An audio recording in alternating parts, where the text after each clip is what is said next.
If you've watched any of my videos already, I'm sorry to be talking about free will again, but I have not exhausted the subject enough yet. I just have so much to say about it because it's so cool how much it's brought everything together for me. And I'm not a scientist.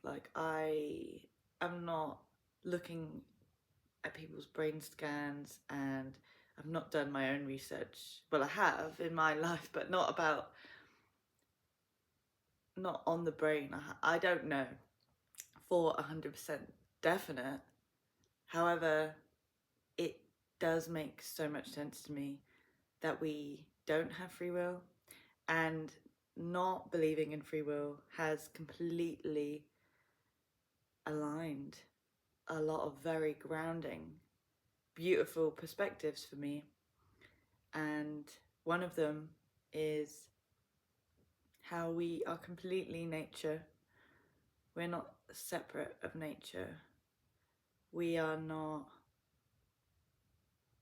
even though it appears that we're destroying the world, and perhaps humans will be the cause of that, we are part of the world. And I really do believe that everything is kind of inevitable. And I will personally try and do everything I can to try and look after the world, but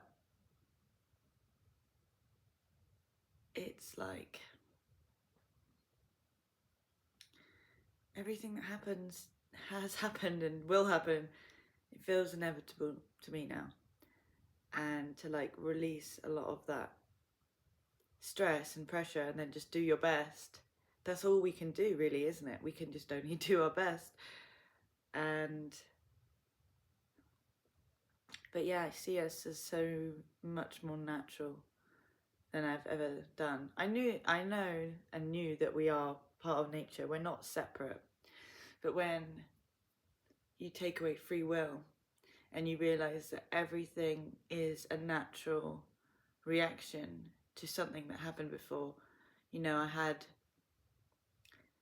I don't know how many thousands of ancestors to be born exactly the way I was.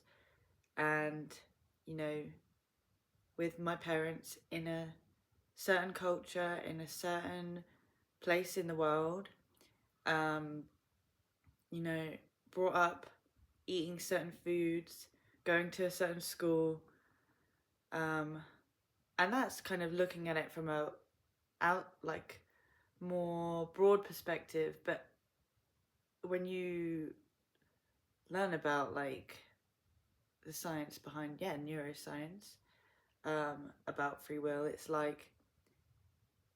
is all our subconscious, really, because it's all like me talking to you right now. This is all the history of what's happened in my mind and what happened in my life is causing me to believe what I believe now and saying what I'm saying now.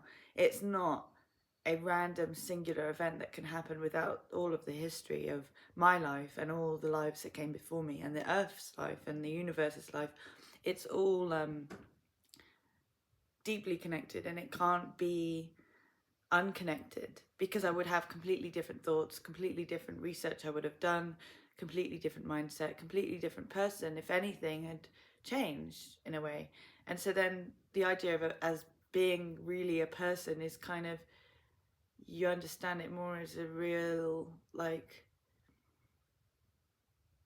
a small experience that we have, which is a collection of ideas, thoughts, feelings, having a body, a mind, and all of this.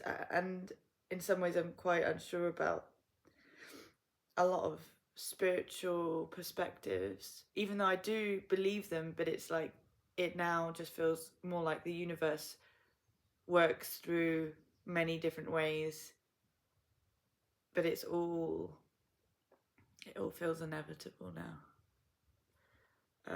But I could be wrong. I think but if you don't have control of your mind, and the mind, like, if the mind just does what it's gonna do, and say, yeah, your subconscious is lighting up before your conscious mind is even present, so it's happening naturally. It doesn't need you to participate. Actually, like, your real conscious awareness of what you actually are is not necessarily participating. I mean, it's tricky. And I've done another video about this anyway. I'm just kind of like, I can't stop talking about it because it's like completely changed the way I see the world. And even though there's been some freaky parts of it, it's actually, for the most part, been the best thing that's ever happened to me, seeing the world in this way.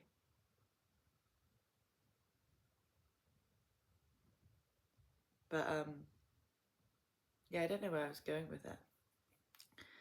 But yeah.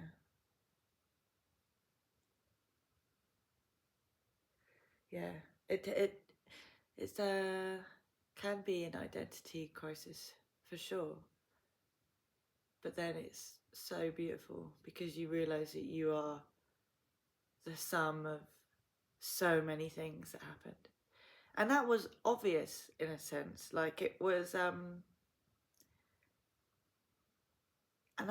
really want to try and, if anybody's listening, I really want to try and explain the way I see it, because it's so, when you get it, when you really get what I'm trying to say, it's so true.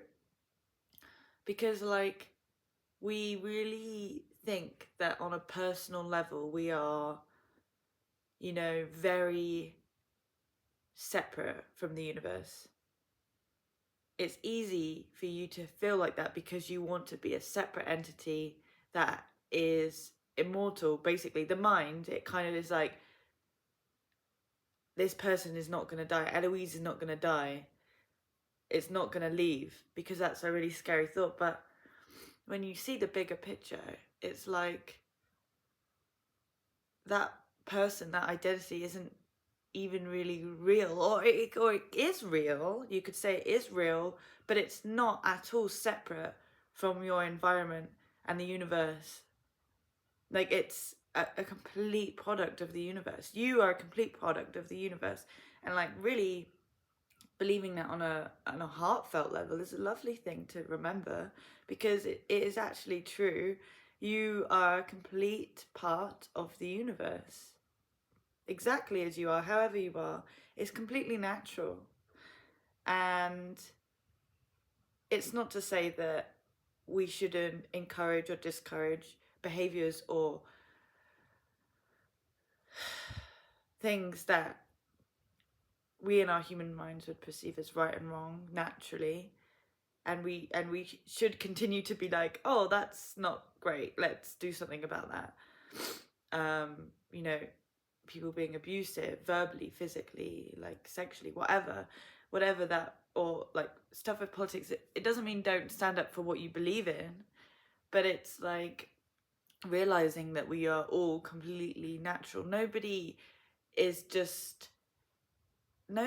certain way with no reason for it. And I always knew that. Like, I did always know that, because I've always been an empathetic person, and any time when I'd come across someone who was like quite mean, or like, or just abusive or anything, I would always think, yeah, but there's got to be a reason they're like that. It's not.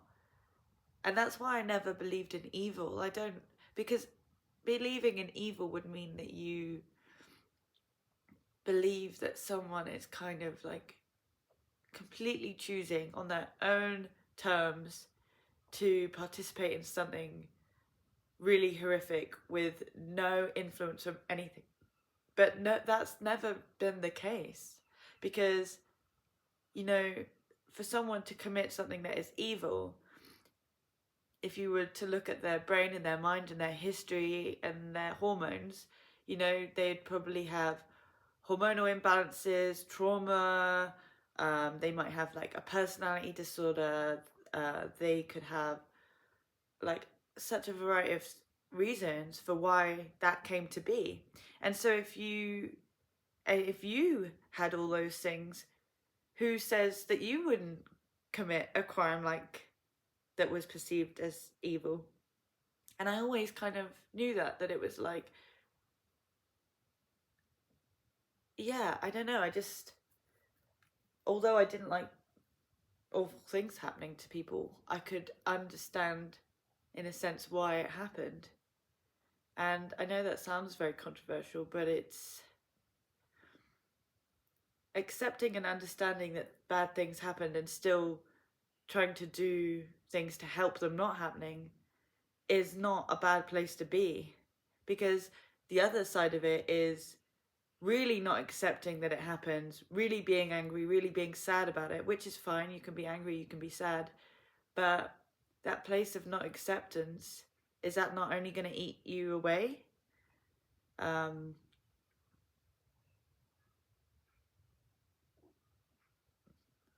might be going off track in some ways, I don't know.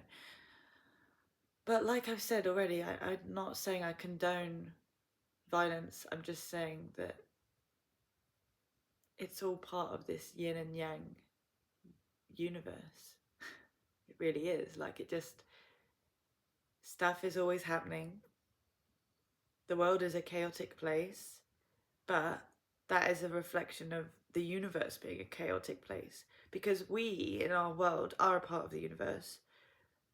Humans are a part of the universe. We are animals, believe it or not. I know a lot of people have decided that we're not animals, but we completely, 100% are animals. Completely. And we have absolutely magnificent brains that are very, very capable of judging right from wrong, but we all have a different moral compass depending on what we've been through and who we are physically, mentally, and spiritually. And I just feel like if more people could see what I mean, they might find some more peace and be able to maybe save their energy to make more positive changes in the world, perhaps. And I feel similarly about like news and stuff. There's a lot of people that watch the news every day, and I've been kind of told before, like, oh, I can't believe you don't watch the news. Like, don't you care about what's going on in the world? And I I say I do care about what's going on in the world, but I don't believe that watching the news every day is going to help me change anything. And I'll say to them, what changes do you feel like you're making? And a lot of the time, these people will go, oh, well, and so I'm like, so you're getting very stressed out about it. It's affecting your life in a negative way, and you're not actually doing anything to make positive changes in the world anyway. And you've even admitted that. And I'm not saying that's a bad thing. I'm just saying that's what you've said. And they'll go, oh, yeah, I guess. And I'm like, whereas for me, I feel more at peace. I'm focused on myself, which in turn I feel does help people around me. And I do have plans for the future to make positive changes in the world on a larger scale if I can. But at the end of the day, if we were all focused on more on ourselves, and people do say that this is very selfish, that people say this a lot in like spiritual communities, but it is true that if we all focus more on ourselves, the world really would be a better place. It really, really, really would. But it's hard to make people realize that, and you don't have to make people realize that, but it's, yeah. But anyway, I feel so connected to the universe now because I know that I am the universe. And I'm not saying I personally have all the power of the universe, but I'm completely a part of it, without a doubt. And like, I think it can be really good to integrate more science into your spirituality, just to really ground it and remember it and realize it on a deeper sense that you are not at all separate from the universe. You are so connected. You are so influenced. your body is made from it, your mind is made from it, your soul is made from it. If we have a soul, I'm not sure about the ideas of souls anymore. It's a confusing topic. I think, well, words can be used for different things. So maybe a soul means something different to everybody. Your essence, I suppose. I don't know. I would like to still believe in reincarnation, though. I mean, I've always been unsure, and I've had evidence to kind of believe in it, but at the same way, it does feel quite like convenient. It seems quite like too good to be true. But I would hope that reincarnation is real, because it would be a shame for some people to suffer so much in life and to not have another go. But something else is kind of telling me that we're just energy, and that this energy that's been brought together within this life that I'm experiencing now will never be brought together again. And I don't know why I got that feeling, but I've had that feeling for a long time. And it can feel hard to accept sometimes, because it's like, yeah, my ego is like, no, I don't want to leave. I want to stay this group of energy forever. A group of energy which is kind of like a soul, you might say. But something else is just telling me that it doesn't need to stay together, and it's okay, and it will just go wherever it goes. But then again, I've experienced stuff with kind of spirits and ghosts and people telling me about reincarnation things from people I've trusted, and different experiences I've even had. So it kind of would seem like there is a soul. It's all very confusing. But luckily, I don't feel like I have to know everything now, because with the realizing that everything is meant to be, I'll figure out whatever I'm meant to figure out in this lifetime. And I can't know everything. You cannot know everything. And to be honest, you can hardly know anything in one lifetime. So I guess it would make sense with the reincarnation if we did need to learn and have to learn or want to learn about what's going on, because you really can't know that much in one lifetime. You really can't. You just couldn't comprehend it. You can't. So yeah, I'm quite relaxed about it. I love my journey. I love being Eloise. I'm okay if I'm never... I feel okay in that this might be my only time experiencing life as we know it, as a human, in this soul, in this body, this group of energy. I'm okay with if it completely dissipates and becomes just part of the universe again, because it will, because I know that in one way or another I will just be part of the universe again after I've died. And so whatever's going to happen is going to happen, and so I am okay with that. And I feel I feel much more at peace with being me. I'm very, very lucky to be me. And I don't feel guilty about it anymore, because I couldn't have been anybody else. And yeah, but I guess the reason I started this video is because I was just feeling bad for people that don't realise that we're part of the universe and that we're part of nature, when that is the most obvious thing, really. When you think about it, when you really think about it, what do you think you are then? If you're not part of the universe and you're not part of nature, what are you? What are you? Because you really are completely part of the universe and completely part of nature. Yeah. You cannot separate yourself from it. And you wouldn't want to. I mean, unless there's multi-universes, and there may well be. Perhaps when we make changes in our life for the better, perhaps we do jump into alternate realities. Who knows? There's so much out there. There's so many opinions. There's so many rabbit holes you can end up on. And it can be a lot of fun. But it's also a little bit exhausting. And I'm ready to I'm just talking about lots of stuff that I have kind of learned or experienced or felt, and not really seeking too much anymore because I don't really care. Anyway, thanks for watching.